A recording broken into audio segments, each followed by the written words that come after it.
monde adore les bébés J. Tout le monde, sauf moi. Je ne comprends pas que mes camarades de classe puissent supporter leur enthousiasme débordant. Là, par exemple, j'aimerais bien finir mes devoirs. Mais l'une de ces minuscules peluches à 9 tentacules veut absolument utiliser ma tablette comme une patinoire, quand une autre joue dans mes cheveux et une dernière me chatouille les chevilles. Impossible de me concentrer. Je jette un œil par-dessus mon épaule. Papa me tourne le dos, affairé dans la cuisine. Une dizaine de gyroses sautillent à ses pieds, 3 sont perchés sur sa tête, 2 se prélassent dans une assiette, et il continue d'éplucher ses carottes en chantonnant. Qu'il m'énerve!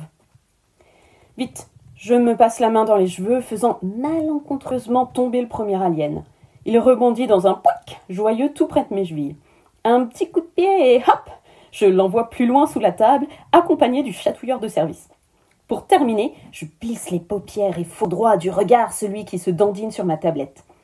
Indifférent à ma présence, il enchaîne les figures acrobatiques, méli-mélo gracieux de tentacules soyeux.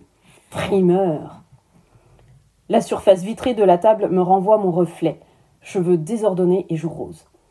L'attraction est plus faible que chez lui, Myri. Il s'amuse juste, ce n'est pas grave. Je me renforme. Non, je n'ai pas envie de trouver ça pas grave. J'ai des révisions à mener, moi, et pas le temps de m'amuser.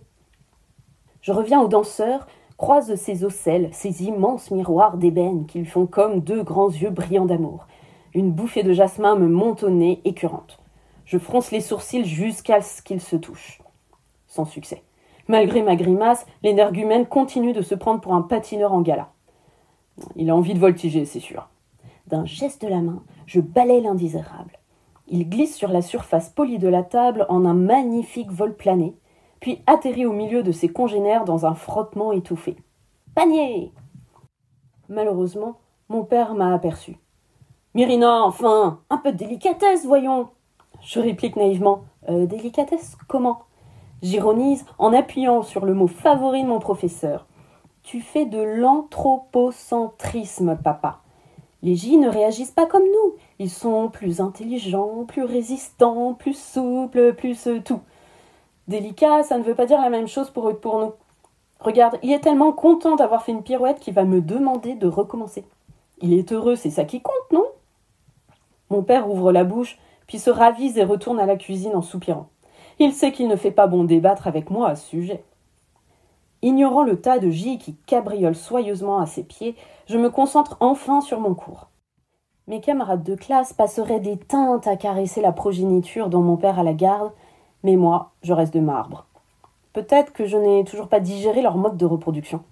À défaut de bébés, les petits J sont des clones, des excroissances qui poussent dans une poche ventrale de l'adulte une fois dans sa vie.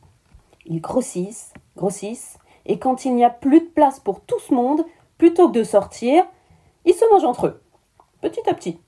À la fin, il n'en reste plus qu'un, énorme, qui dévore son parent de l'intérieur. C'est vraiment dégoûtant. Enfin, il paraît que ça, c'était avant. Aujourd'hui, les J peuvent confier leur bébé clone à des humains qui adorent en prendre soin. Les câlins ont remplacé le repas. La population des J, qui allait bientôt disparaître, croît à nouveau. Une fois tous les 10 cycles, leurs adultes quittent l'espace vers leur planète originelle. Bon vent, oui. Quand le vaisseau part, tous les aliens font la fête à coups de longs discours incompréhensibles et de projections de fluides divers et variés dans la rue. J'imagine bien qu'ils se réjouissent que Station Symbiose ait accompli sa mission. Vivre ensemble pour le bien de tous. Bien sûr. La symbiose avec les J, ce n'est définitivement pas pour moi. Je me retiens de les coudre en écharpe parce que papa est heureux de travailler avec eux. Il dit même que c'est un honneur. Il passe ses journées à nourrir les bébés en les laissant téter ses phalanges enduites de mousse visqueuse et à les bercer dans un panier suspendu au plafond. Il a toujours le sourire et chantonne. Alors je refoule mon envie de couture et je serre les dents face aux 67 boules tentaculaires qui envahissent le moindre centimètre carré de notre minuscule appartement. J'en ai déjà retrouvé un au fond de mon lit en me couchant. Ils ne respectent rien. Mon reflet tempère ma colère. Ils ne connaissent pas le concept d'intimité, c'est tout. Je vais pour renchérir dans un des débats silencieux dont j'ai le secret, quand un chointement caractéristique retentit. La porte s'ouvre et maman entre, charriant un fumet d'excréments. Je vacille. D'un coup, la tension grimpe dans notre étroit logement. Même les bestioles se figent avant de reprendre leur grouillement infini. Ça ne sent pas bon.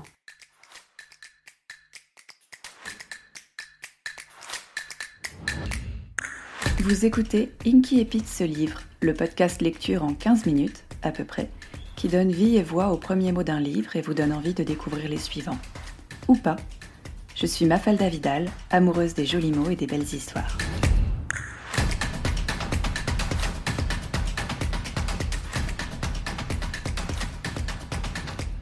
Vous venez d'écouter l'Inky Épite de Station Symbiose, écrit et lu par Noémie Lemos, publié en 2025 chez Déclic, la collection jeunesse des éditions critiques. L'histoire de Station Symbiose, c'est l'histoire de Myrina, une jeune adolescente humaine qui vit sa vie d'adolescente humaine au sein de cette station qui abrite tout un tas de formes de vie différentes et dans laquelle les humains sont tout en bas de l'échelle sociale. Donc, c'est pas une vie très marrante, c'est même une vie méprisée, où on lui fait bien comprendre qu'elle est là parce qu'on est bien gentil et qu'on la tolère. Mais Myrina a un don pour les odeurs et leur mélange. Et donc, de temps en temps, elle parvient à s'évader de cette vie trop injuste en donnant des concerts olfactifs dans un bar de la station. Un jour, sa mère se fait arrêter et emprisonner injustement. Et à partir de là, le sentiment d'injustice prend le dessus et pousse Myrina dans ses retranchements. Elle va faire la rencontre d'un alien un peu spécial, un peu antipathique au premier abord, un télépathe. Ensemble, ils vont tenter de faire libérer la mère de Myrina, et ils vont découvrir et devoir faire face à des choses qui les dépassent, mais qui ne vont pas les arrêter pour autant. Station Symbiose, c'est une histoire sur l'autre et sur la différence. Dans cette station, le racisme, je devrais dire le spécisme, est partout. Quand Myrina croise un alien, elle se fait souvent traiter de Jeket. Jeket, ça veut dire tueur de planète. En fait, dans cette station, les humains payent pour les actions de leurs ancêtres. Les humains sont rabaissés et régulés. Ils n'ont que 2 bras, un cerveau plutôt lent, pas de capacité télépathique, ils ne voient pas toutes les couleurs, ils n'entendent pas toutes les ondes sonores, bref, ils sont très médiocres, surtout comparés à tous leurs colocataires de la station. Les humains dans cette station sont en charge de l'épuration de l'eau. C'est l'un des rares métiers où ils sont un peu performants parce que, ils ont des toutes petites mains. C'est très pratique pour nettoyer les filtres. On dirait presque que c'est fait exprès. Ce qui est intéressant, c'est que l'eau, dans la station, c'est un peu le truc le plus important. Mais celles et ceux qui sont chargés de son épuration sont les plus méprisés. Toute ressemblance avec un monde existant ou ayant existé est bien évidemment fortuite. Ou pas. Myrina est une humaine, une adolescente, et elle se sent terriblement seule dans cette station, même si elle est constamment entourée de tout un tas de créatures. Alors on est d'accord, cette foule de créatures, c'est une foule qui la juge insignifiante. Et surtout, c'est une foule avec laquelle elle ne peut pas communiquer. La barrière de la langue est parfois physique. Certains aliens s'expriment par ondes ou par souffle.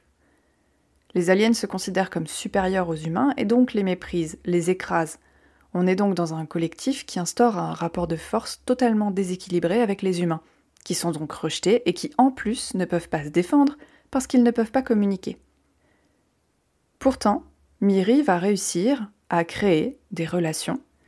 Ces relations sont rares, mais sont d'autant plus fortes, et la beauté de l'amitié par-delà les différences est d'autant plus riche. Station Symbiose, c'est aussi une histoire de communication et de tissage de liens. Ces liens, de sang comme de cœur, se créent et se construisent, entre autres, par la communication. Mais comment communiquer avec l'équivalent physique d'une limace ou d'un serpent de mer ? Ça demande du temps, ça demande de l'inventivité, et ça demande de la bonne volonté des 2 côtés. Et là se trouve une autre question intéressante. Même avec le bon langage, si l'autre n'écoute pas, est-ce que la communication existe ?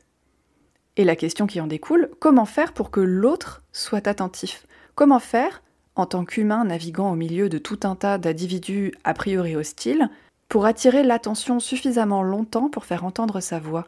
Comment communiquer ? Comment créer le lien ? Alors la première réponse, on part d'une base commune. Et dans cet univers, la base commune, c'est l'odorat. Toutes les espèces possèdent l'odorat. Toutes les espèces respirent, et respirer, c'est sentir. On ne peut pas vivre sans respirer, et on est donc obligé de sentir les odeurs autour de soi. Sauf maladie, mais ça c'est une autre histoire.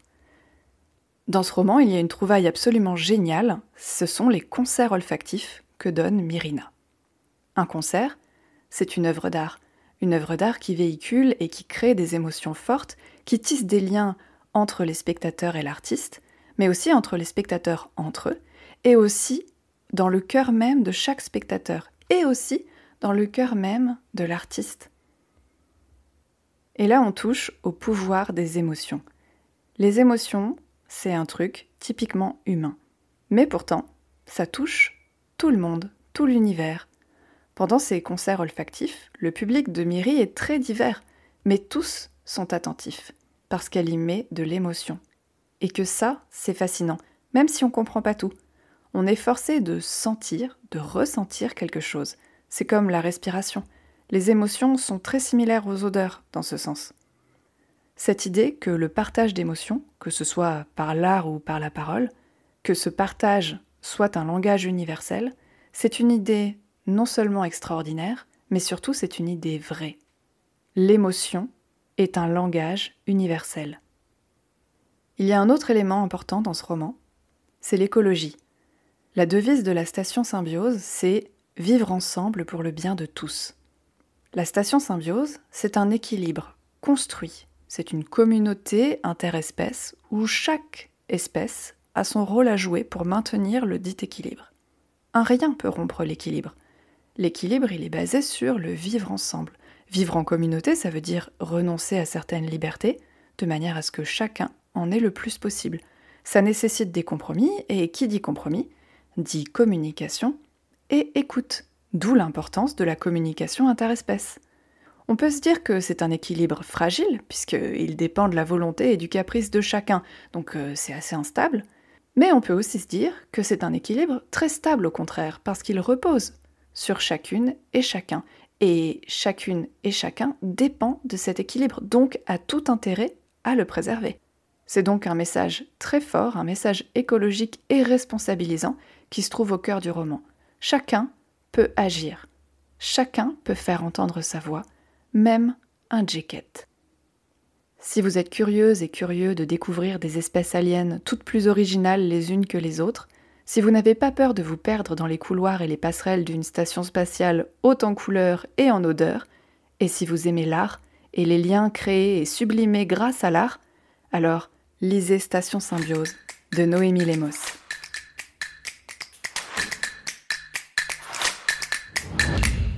Merci de m'avoir écouté jusqu'au bout. Si vous avez passé un bon moment, dites-le moi, dites-le aussi à votre plateforme d'écoute et n'hésitez pas à partager le podcast avec d'autres amoureux et amoureuses des mots.